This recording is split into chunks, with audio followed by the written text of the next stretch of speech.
What a way to start the day. I'm hiking in Saguaro National Park outside of Tucson. This park was formed to protect this iconic landscape of saguaro cactuses and desert life.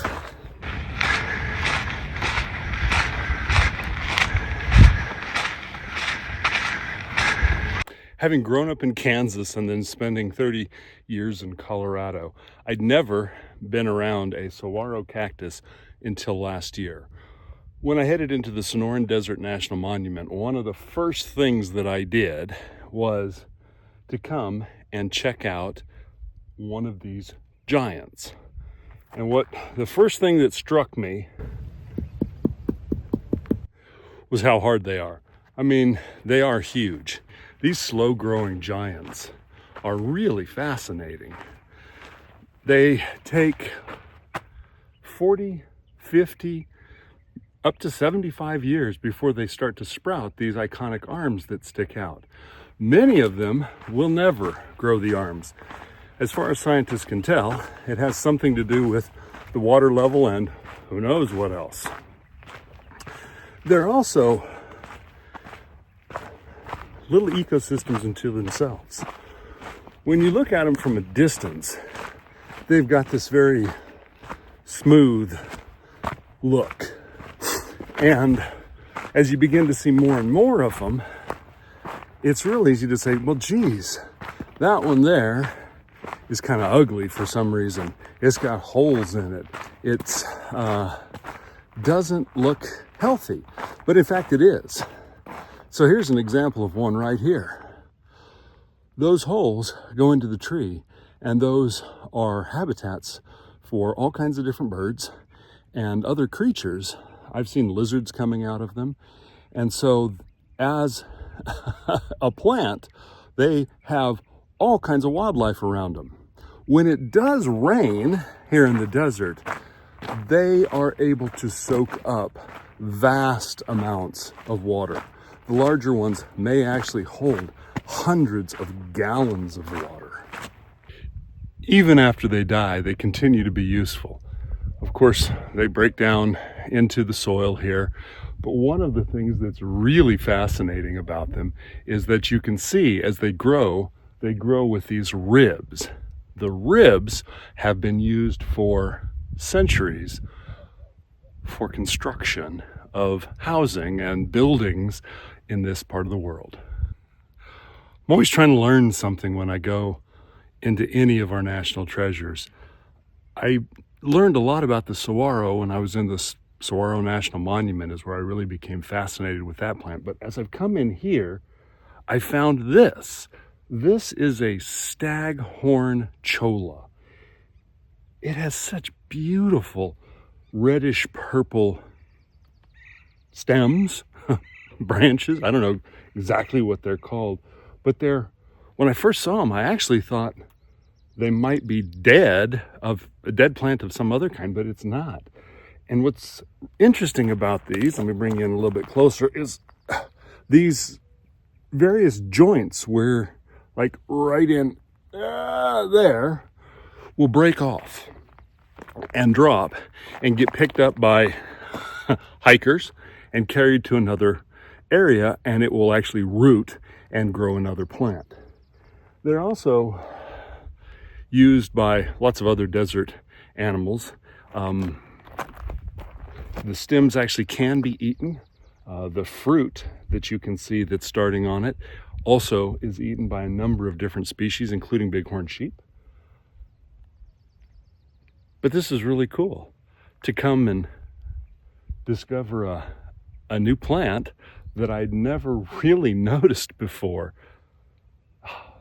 So cool to be able to do this. I'm in the shade, in the forest. It's really crazy going through some of these areas that are so teeming with life. Here, I'm in a section that is just thick with these mesquite trees. They are all over the place. You can't you can't see 50 yards unless there's a saguaro sticking up someplace. Then you can see it. But it's just really cool to have any of your preconceived notions totally crunched when you begin to experience things. That's part of what I love about travel, is you think you know something. It doesn't matter if you've studied it. When you go and you get to experience it, it really has the power to shake up how you think about the world and give you new and different perspectives on things. When it comes to the desert, I really didn't think I'd like it very much. Not a big fan of the heat. My first experiences were actually during the winter in New Mexico, and I froze my butt off. It was wickedly windy. But as I've come into the Sonoran Desert and the wildly vast, different types of terrain, plant life, animal life, I've fallen in love with it in a lot of ways, simply because it's not what I expected. It's so much more than what the word desert conjures up to me, and I think to a lot of people. So if you ever get the chance to go into the Sonoran Desert, especially any place that has the saguaro cactus, it is 100% worth going. And make sure you keep an open mind, because you never know what you're gonna discover about where you are, about where you're going, about what you think. And if you keep your eyes open, you end up finding so much variety, and life becomes so much richer. Okay, I have no idea what's going on here. I have never seen the top of a saguaro cactus look like that.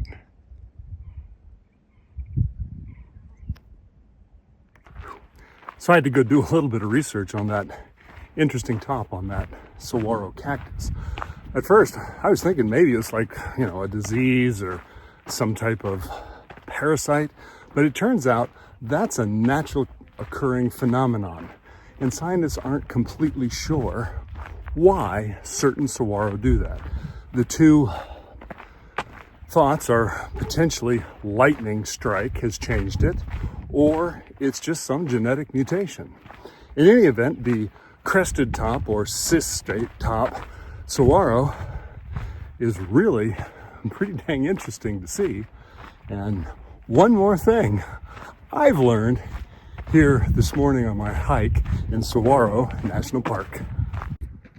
I was fortunate to be in the Sonoran Desert when the cactuses were beginning to bloom, and I decided I needed to play with my selfie stick extending tripod combo to see if I could get some footage of the saguaro flowers being pollinated. So recently, the food I have found has been fantastic. And I'm hoping that continues for me, because I got up this morning and did not have coffee, did not have breakfast, just had a little breakfast biscuit and headed out on this hike. So I'm about to my car, and I am going to get on the phone and figure out where a good breakfast place is, a local one. I want to find and support a local business here in Tucson and get something to eat so I can keep this day going. So I found a place called Baja Cafe that has breakfast and lunch fare with a Southwest flair, and check out the King Kong.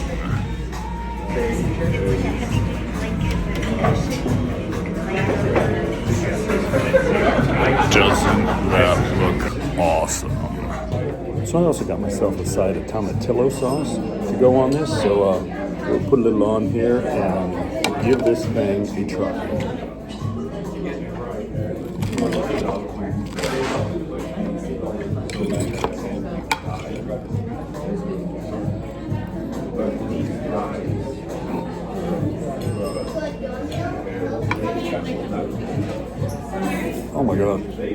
crispy, delicious, all kinds of flavors in here.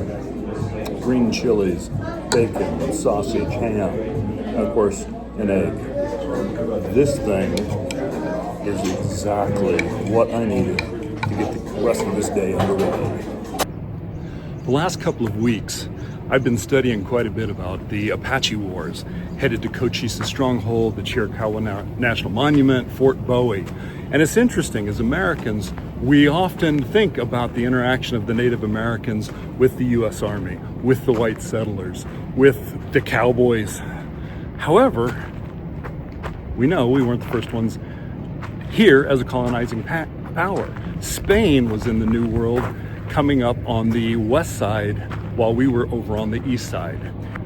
About the time of the American Revolution, a fort was being built here in Tucson because of Apache raids.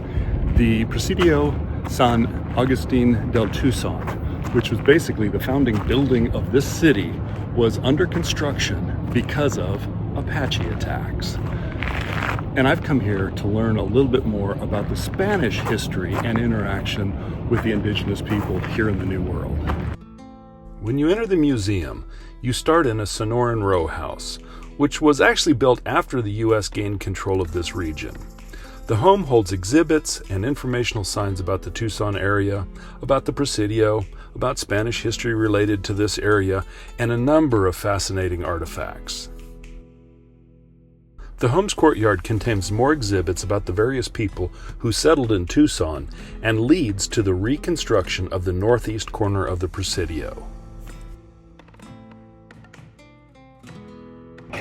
When I visited, I was a little bit bummed at first, as a school field trip was underway in the reconstruction.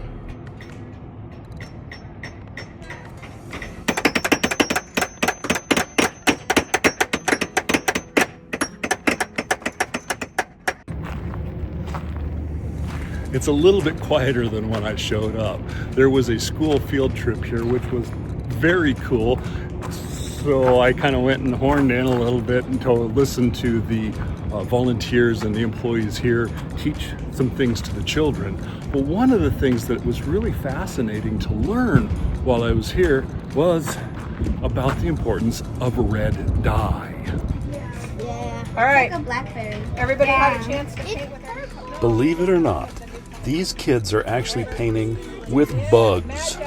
And those bugs, the Spanish crown meticulously kept secret for as long as they possibly could. You made like a hot pink, beautiful. Hidden among the spiny pads of prickly pear cacti live one of history's most valuable parasitic bugs, the cochineal. The white lumps on this cactus contain tons of the tiny parasitic bugs that can be crushed to produce carminic acid, a deep crimson dye that once rivaled gold in value. After the Spanish conquest, cochineal became colonial Spain's second most profitable export, right behind silver. They enslaved indigenous populations to produce the dye and kept the process secret for almost 3 centuries. Spain eventually made peace with some of the indigenous people, but conflicts continued with others. From the native perspective, little changed after Mexican independence or after modern Arizona became a U.S. territory. However, the Presidio was not maintained and the U.S. Army never used it. I'm glad I had an opportunity to visit the Presidio. Not only is it a wonderful historic reconstruction, but it's also a powerful and poignant reminder of the challenges faced by indigenous populations throughout the New World.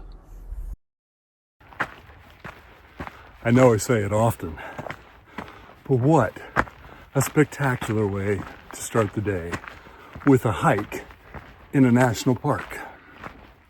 Today, I'm hiking in Saguaro National Park outside of Tucson, Arizona.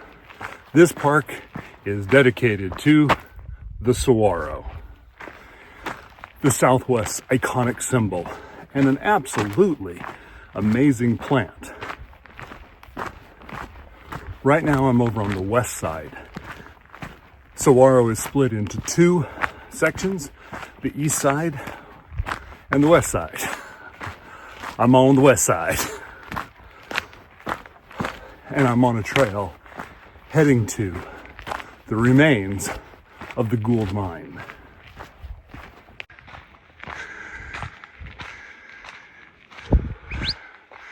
Well, I guess we're getting close to the mine, just based on that right there. You can always tell you're near a mine when you see the waste rock that scars the landscape.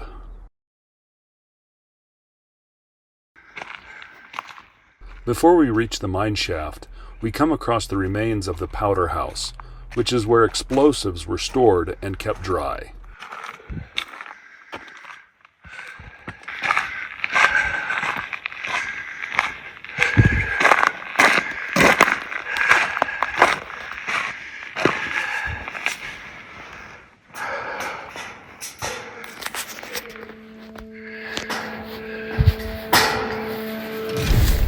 Okay.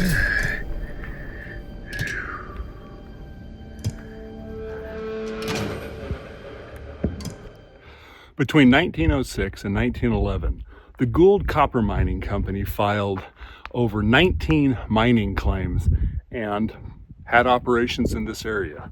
It was one of Tucson's more successful copper mining ventures, but it only produced about 45,000 pounds of copper, which was only worth about $9,000. So I am at one of the mining claims right now, and what you see behind me is one of the shafts. And if this is the shaft that I think it is, it goes down about 300 feet. So honestly, thank you, Park Service, for putting this grate in the way, because I really don't want to fall down 300 feet into a mine shaft. But it's still cool to be able to come up here and check it out. This is an absolutely excellent example of a teddy bear cholla. Doesn't it look just fluffy and like you could go up and cuddle with it? And of course, you'd only do that once. But wow, this one is really healthy. And those spines, oh my God, are those things uncomfortable if they prick you. On my way back to the trailhead along a different trail, I found another stone structure and had to take a closer look.